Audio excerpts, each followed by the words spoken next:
esta de los mini PERC, mini flexible, qué sé yo, de los cálculos en serio, de los cálculos grandes y complejos. Así que, doctor, por favor, adelante.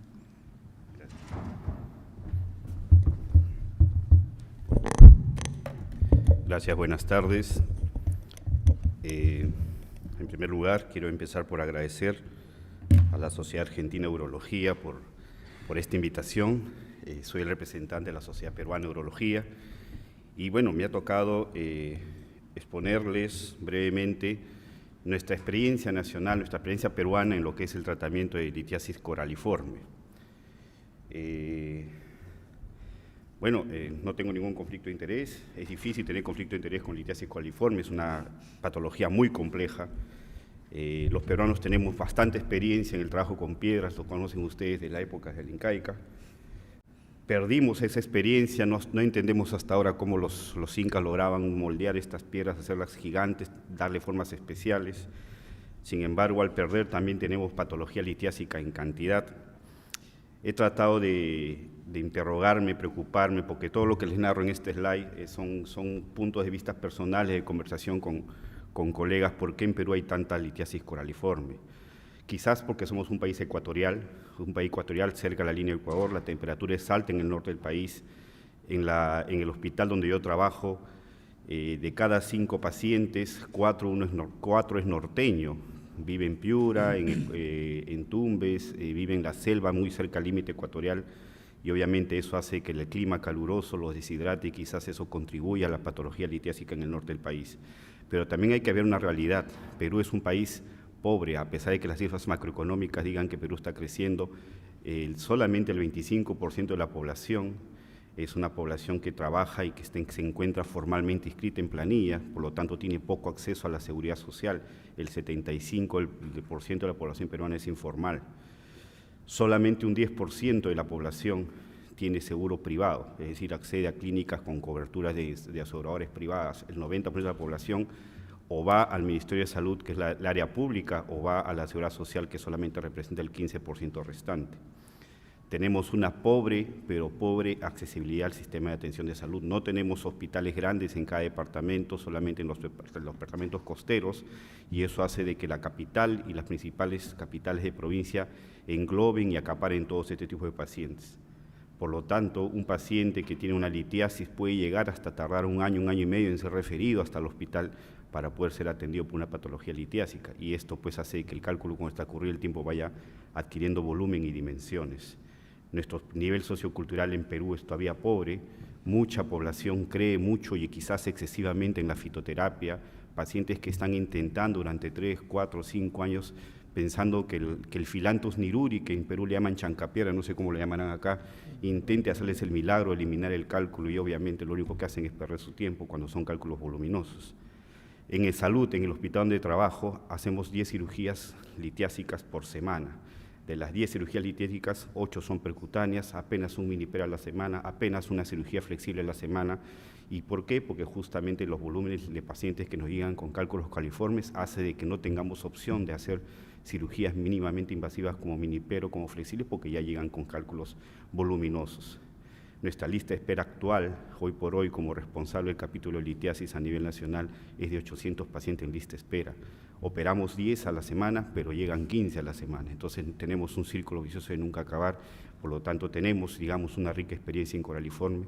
Conversaba el día de ayer con Pablo de la necesidad quizás de que algunos colegas de acá que están en formación puedan ir a Perú a tener un poco de experiencia con coraliforme, porque creo que acá en Capital, en Buenos Aires, no son muchos los casos de coraliformes, más están ustedes orientados a la mini-PERC, a la flexible, porque los coraliformes grandes a veces quizás no llegan hasta la consulta privada. La lista de espera también obviamente aumentó mucho con el tema de COVID.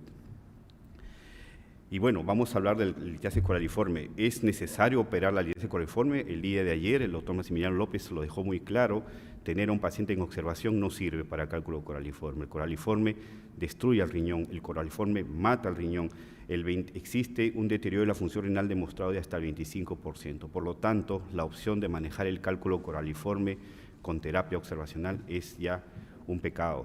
tiene que ser el cálculo coraliforme resuelto sí o sí, porque le da baja calidad de vida, le va excluyendo el riñón, lo puede volver monorreno o quizás también ya un paciente con enfermedad renal crónica terminal, y es un paciente también que va a estar molestando por constantes infecciones urinarias. Es difícil que el coraliforme dé dolor, quizás el dolor que dé es por la infección urinaria acompañante, pero debe ser tratado.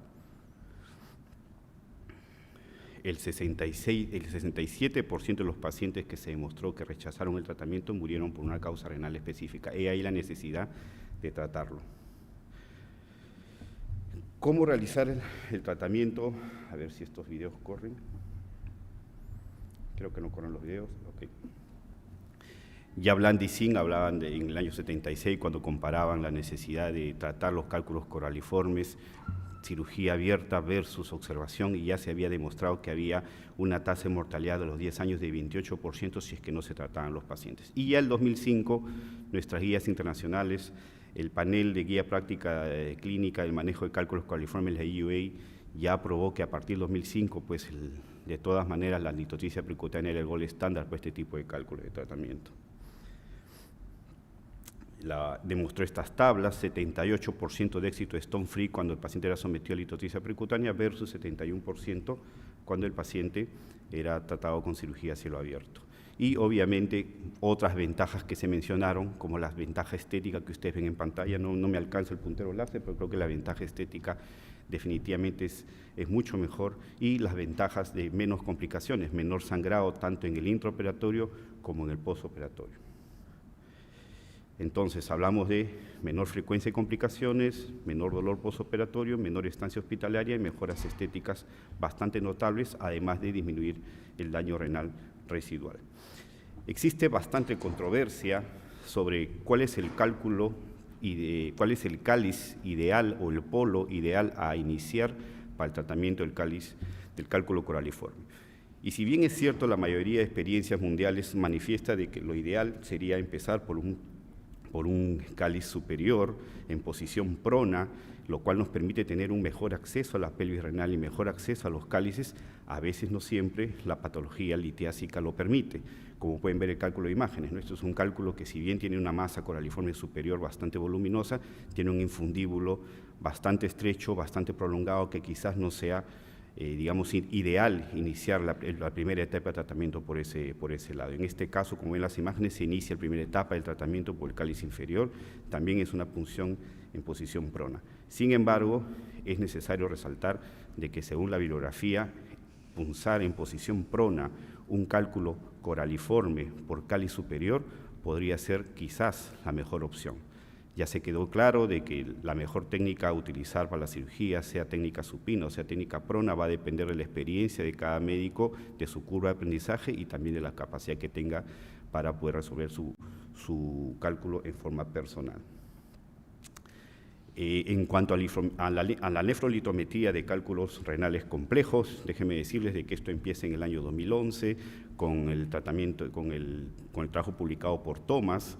En este trabajo él estudia 100 pacientes y trata de calificar la complejidad de los cálculos de la litotripsia percutánea y trata de predecir la tasa libre de cálculos. Luego de Thomas vienen otros autores, viene Okunov, viene la Croes con su nefrometría, vienen también en la Universidad de Seúl con su score de Stone, y lo que tratan de hacer es justamente tratar de determinar qué tanto se le puede ofrecer a un paciente como tasa stone free, como rango stone free, después de la primera sesión de cirugía percutánea.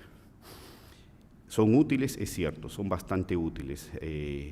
Son útiles para informar al paciente sobre sus expectativas, sobre forma objetiva qué tanto éxito va a tener la cirugía. Sirve también para planificar nuestro tratamiento quirúrgico y también para tener una notificación estandarizada para futuros trabajos de investigación. Y cuando hablamos de expectativa, hablamos de información también. El consentimiento informado convencional, que es una hojita que ya está previamente tipiada en nuestro hospital, mucho habla del tema de la técnica operatoria, mucho habla del tema de las molestias postoperatorias del paciente, mucho habla también de las complicaciones de la cirugía, pero no habla de tasas de limpieza de cálculos, y eso fue motivo de un proceso legal que tuvimos en Perú, bastante conocido a nivel mundial, por un tema de una paciente que quedó con litiasis residual y que nos hacía pues un proceso legal porque ella consideraba que al no haberle limpiado el 100% de los cálculos, era una paciente que había sido perjudicada por la institución.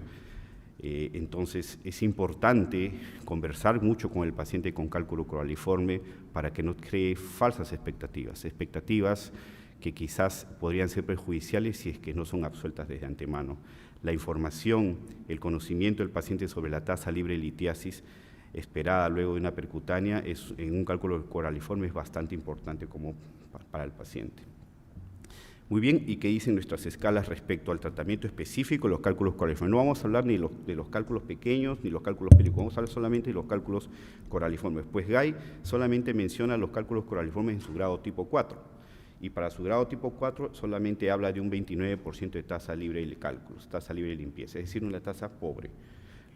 Inclusive lo cataloga como una complejidad bastante extrema, pero solamente menciona cálculo coraliforme, no menciona ningún otro tipo de variante. Stone, también en su tabla, también menciona cálculo coraliforme en su algoritmo y le da un puntaje de 3 cuando el paciente tiene o no tiene presencia de este cálculo. Y también le da una tasa bastante pobre, una tasa del 27% de limpieza cuando el cálculo era un cálculo coraliforme complejo. El normograma de Croes también lo menciona y también le da un puntaje especial ante su presencia, pero no define exactamente si es un coraliforme parcial, si es completo.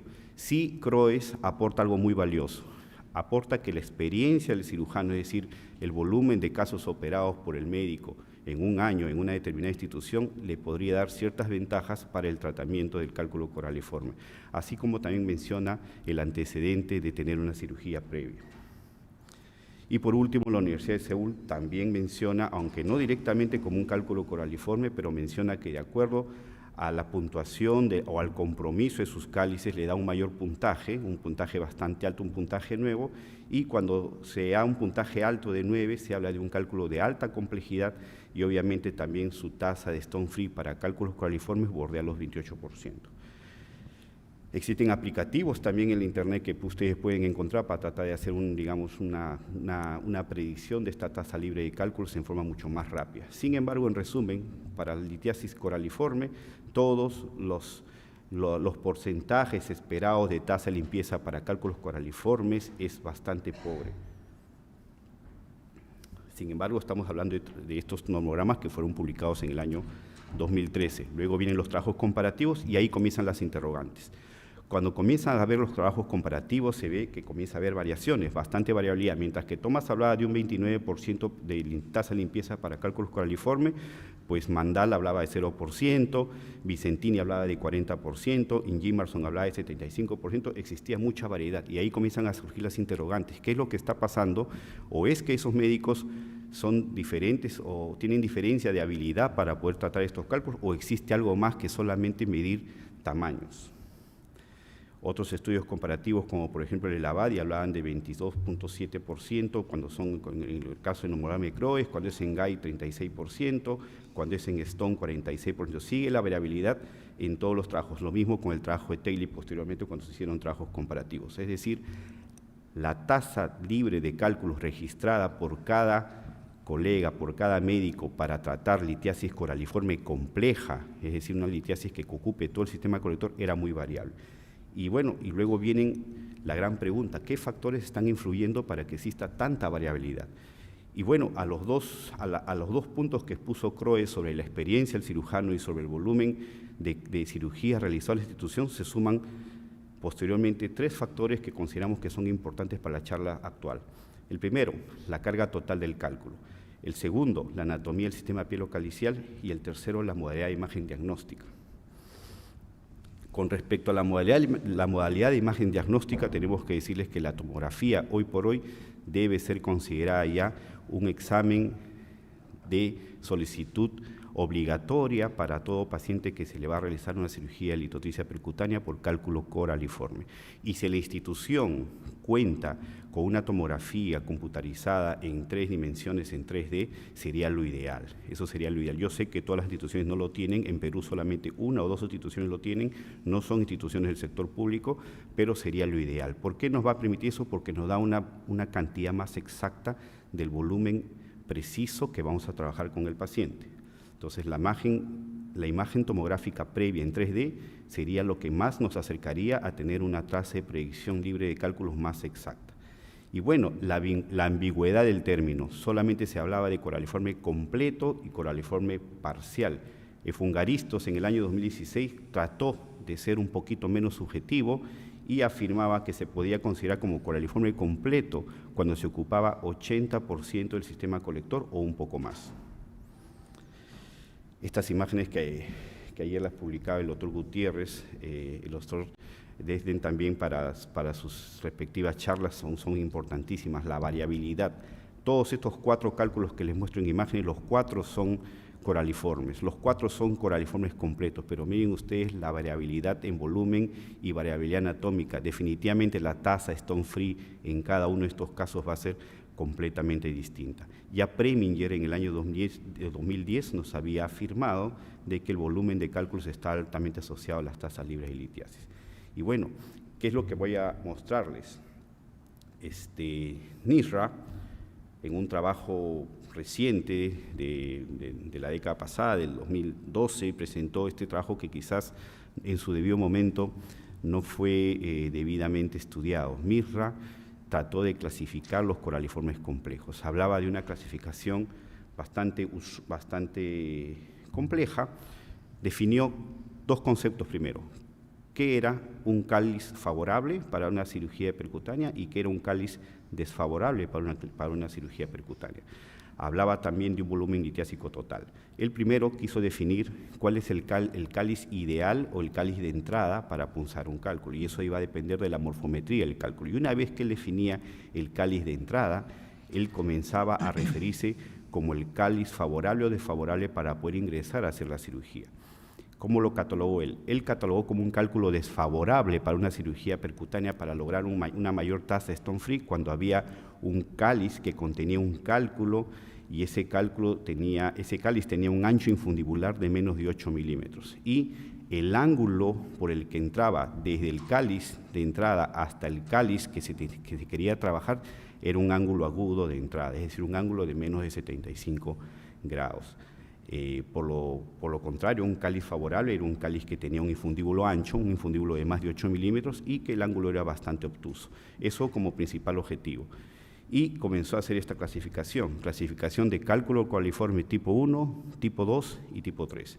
Él consideraba que un cálculo coraliforme tipo 1, estamos hablando de los completos, estamos hablando de los cálculos coraliformes completos. Un cálculo coraliforme completo tipo 1 era un cálculo que tenía un volumen total litiásico de menos de 5.000 milímetros cúbicos y que tenía menos de 5% de cálices desfavorables con cálculo.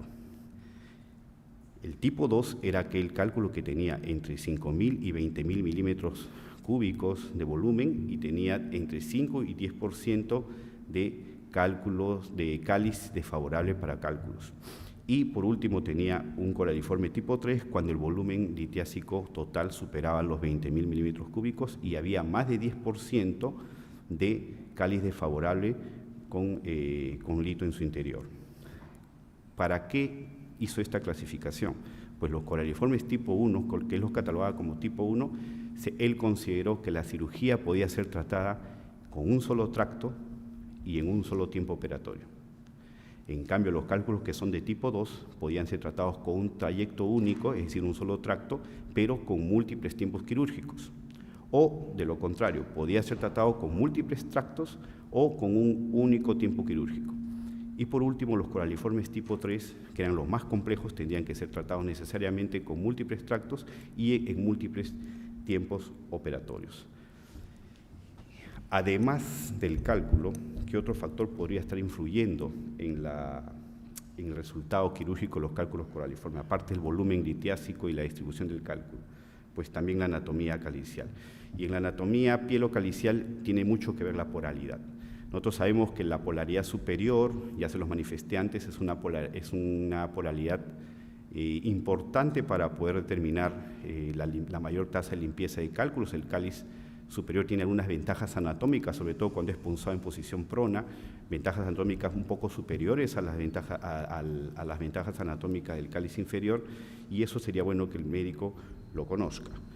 El infundíbulo, ya hemos hablado de la estenosis infundibular, que podría ser favorable o desfavorable para un tipo de tratamiento percutáneo, y los ángulos de accesibilidad que les hablaba, menos del 75%, se considera que la nefroscopía puede ser exitosa en un 0%, y cuando el ángulo es mayor de 95 grados, pues la tasa digamos, de la posibilidad de poder acceder a ese cáliz es bastante alta. Entonces es importante la anatomía infundibular para poder predecir también la tasa libre de cálculos. Y por último, la pelvis renal. Esto es también bastante importante. Si la pelvis renal puede ser catalogada como pelvis renal simple, que se da en el 58% de los casos, o como pelvis renal dividida o bífida en el 42% de los casos. Obviamente las pelvis bífidas tienen una característica especial, suelen ser de menor volumen. Al ver una pelvis renal de menor volumen, el espacio que va a tener el nefroscopio para poder virar, para poder movilizarse y poder sacar los cálculos va a ser mucho menor. Las pelvis simples suelen ser mucho más grandes, el nefroscopio se mueve con mayor facilidad y eso también podría influir notoriamente en los resultados postoperatorios. Bueno, y por último, la tecnología avanza, comenzó a hacerse los multitractos, se intentó en un inicio, se pensó en un inicio que los multitractos podrían ser la solución al problema. Ya existen trabajos multicéntricos bastante concluyentes de que han demostrado que no necesariamente es así. Se ha demostrado ya inclusive en este metaanálisis que el tracto único, el tracto múltiple no necesariamente garantiza una mejor tasa de Stone-Fee. Con la tecnología que hay ahora, es posible con un solo tracto comenzar a tener mayor tasa de éxito para este tipo de tratamientos de cálculos coraliformes. En fin, lo que nos ofrece actualmente la tecnología podría mejorar, podría cambiar estas tasas libres de cálculos tan pobres que teníamos cuando se lanzaron estos nomogramas, cuando se lanzaron estos sistemas de puntuación, y definitivamente van a comenzar a cambiar estos porcentajes de ahora en adelante cuando se comience a hacer una mejor planificación con mejores imágenes tomográficas previas, con mejores imágenes tomográficas de control para litiasis residual y obviamente también mejorando los sistemas de puntuación para algo más, para tener, digamos, un resultado más satisfactorio para este tipo de cálculos. Como conclusiones para llevarse a casa, la nefroditometría es de gran importancia para el tratamiento de cálculos renales complejos, brinda información clara al paciente, planifica el acto quirúrgico y permite estandarizar la información para trabajos de investigación. La utilización de tomografía 3D durante el o antes del procedimiento aumenta la sensibilidad y la exactitud de estos sistemas. Los cálculos coraliformes constituyen un reto terapéutico para cualquier endurólogo y cada caso debe ser tratado en forma individual. Se requieren mucho más trabajos para poder estandarizar la morfometría de los cálculos en litiasis coraliforme. Muchas gracias.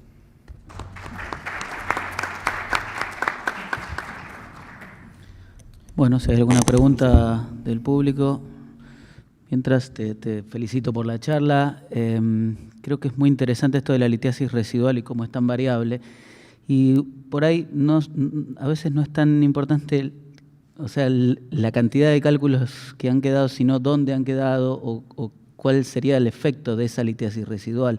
Y uno muchas veces se está operando y dice, bueno, sé que me quedó una piedra en un cáliz ahí arriba. ¿Vale la pena hacer otra punción? ¿Vale la pena meter un flexible? Te quería preguntar, en tu vasta experiencia en coraliformes, ¿hasta dónde vas avanzando en la cirugía en el momento? ¿Es una cuestión de tiempo? ¿Es una cuestión de cantidad de punciones, de sangrado? ¿Cómo lo valorás? ¿En qué momento decís, bueno, sé que le quedó, pero a este ya le pongo una nefrostomía y paro acá? ¿Tenés algún parámetro que podamos todos tener? Bueno, en Perú lo planificamos así. Dependiendo del volumen litiásico, ya sabemos más o menos antes de la cirugía qué cantidad de cálculos pretendemos limpiar en la primera sesión. Definitivamente el paciente está comunicado de que va a necesitar varios tratamientos, varios tiempos operatorios, pero en la primera sesión tratamos de limpiar, si es por lo menos un cáliz y por lo menos toda la pelvis, y eso obviamente va a depender de la anatomía de cada paciente. ¿Cuándo paramos? El primer parámetro que tenemos para detener la cirugía o continuar con ella es el tiempo operatorio. Definitivamente el tiempo operatorio nosotros tenemos como límite 60 minutos cuando tenemos 60 minutos de trabajo directo, o sea, ya una vez accedido al cálculo. Podemos demorarnos quizás en colocar el catéter para la pielografía y podemos demorarnos en voltear al paciente, nosotros lo tratamos con prono, pero desde que empezamos a dilatar y hasta que, digamos, damos el último golpe con el neumático, nosotros no utilizamos láser para coraliforme, tenemos solamente 1 hora de recuento. Pasada la hora, nosotros suspendemos el acto quirúrgico, ponemos una nefrostomía. Si hay fragmentos residuales importantes, hasta nos aventuramos a colocar un catéter WJ y dejamos para un segundo tiempo operatorio. El WJ por precaución, porque ya nos ha pasado de que algún cálculo puede migrar y puede generar problemas al paciente, ¿no? Cuando a veces la zona de nefrostomía también se obstruye.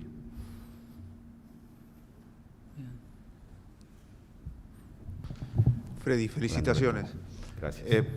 Nos hablaste del desafío más importante que tenemos en la cirugía renal percutánea, que son los coraliformes. Todo lo otro podemos utilizar todo lo que la tecnología nos viene dando en este momento que día a día avanza. Sin embargo, lo que vos planteaste, que son verdaderos desafíos, me hace pedirte una opinión en base a tu vasta experiencia. Considerando que la mini percutánea está avanzando tanto, si este es el escenario en el que va a crecer la mini percutánea, ¿o qué visión tenés de abordaje acerca de este tipo de piedras? En el tema de tamaño de tracto, porque este es el verdadero desafío. Acá no estamos hablando de piedras chicas. Vos lo planteaste muy bien y tenés una enorme experiencia, pero quisiera que nos des esta visión. Bueno, definitivamente la tecnología está avanzando a pasos agigantados, ¿no? La Miniper misma de por sí tardó bastantes años en ganarse un lugar, ¿no? Recordemos los primeros trabajos del profesor Traxler cuando hablaba de que no había mucha variación en el diámetro de trayectos. La crítica dura en algún momento que hizo Guido Justi con el Miniper, y ahora, pasados unos años, ya el Miniper se está ganando un lugar que es bastante reconocido. Ya el profesor Gutiérrez en las charlas de los días anteriores ha manifestado de que él inclusive se está animando a realizar tratamientos de cálculos renales de 4 centímetros, no ha dicho coraliforme, ha dicho renales de 4 centímetros con Miniper. Pero el cálculo coraliforme es un reto distinto, porque el coraliforme usualmente no solamente está ocupando una pelvis, lo cual nos permite un torque bastante, digamos, fácil con un Miniper. Un coraliforme completo implica necesariamente otros accesos.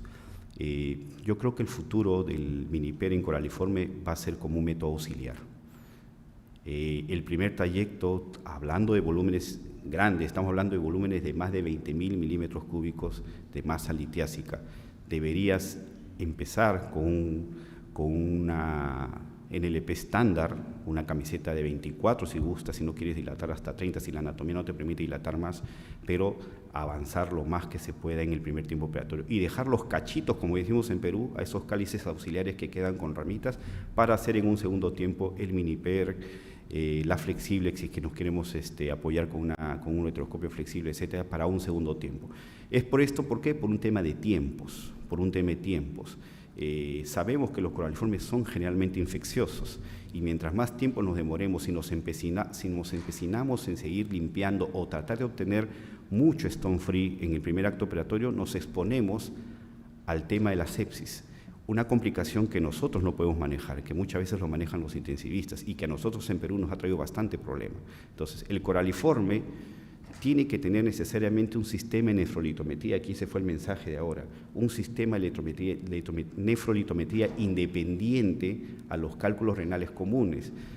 Se nos explicaba en pregrado, en la capacitación de residencia, que simplemente el coraliforme era un tipo de cálculo renal más. No, yo creo que el coraliforme debería tener su propio sistema de graduación, su propio sistema de nefrolitometría y su propio sistema de planificación quirúrgico, porque definitivamente no va a ser un solo tiempo operatorio. No existe un cálculo coraliforme que se trate en un solo tiempo operatorio. Con la tecnología actual aún no existe todavía ese tratamiento.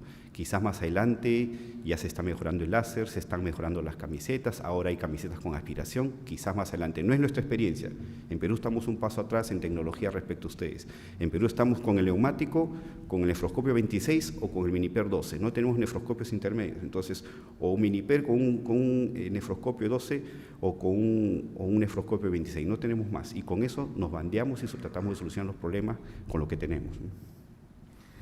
Muchas gracias, doctor. Queremos, en nombre de la comisión directiva, hacer la entrega de una plaqueta de reconocimiento y ya liberamos para la próxima sala. Gracias.